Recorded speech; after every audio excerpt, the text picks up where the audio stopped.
OK, let's get to the whole thorny issue of grooming gangs.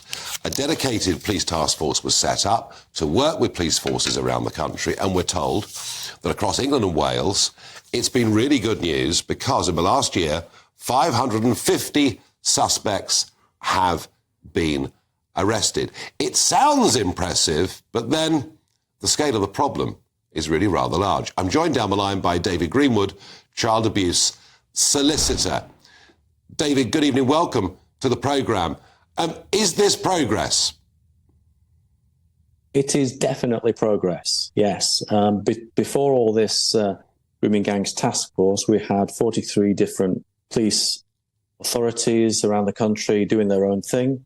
What has happened is that they have taken a lead from the National Crime Agency and what they learned in their investigations, particularly in Rotherham, because they pumped a lot of money into the National Crime investigation there, and have disseminated that information out to different forces who now have their own dedicated departments to deal with grooming gangs. Yeah, so it really is progress, yeah. Yeah, it looks on paper like it is progress, but could it be that the problem, I mean, I know you were directly involved with the horrendous Rotherham case, one that actually shocked the world. You know, it made news in Australia, America, everywhere. Could it be that the numbers being arrested are going up because the scale of the problem is getting worse?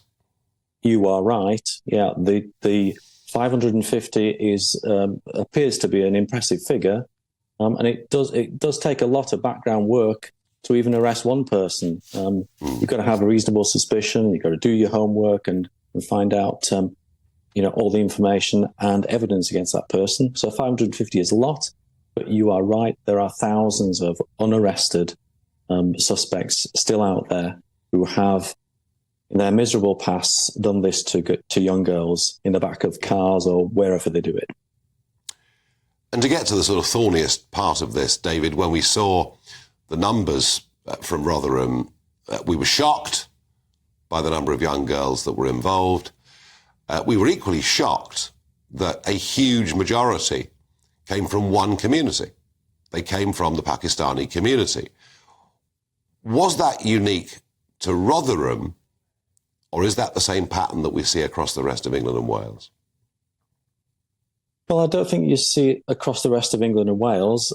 There are many white males being arrested for the same types of offences. But what you have in the northern mill towns is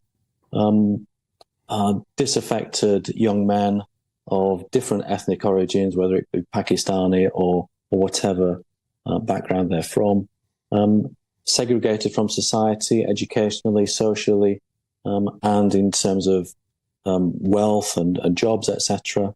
And it's not surprising that they will not turn out to be the best examples of our youth or young men. But there are white grooming gangs out there also.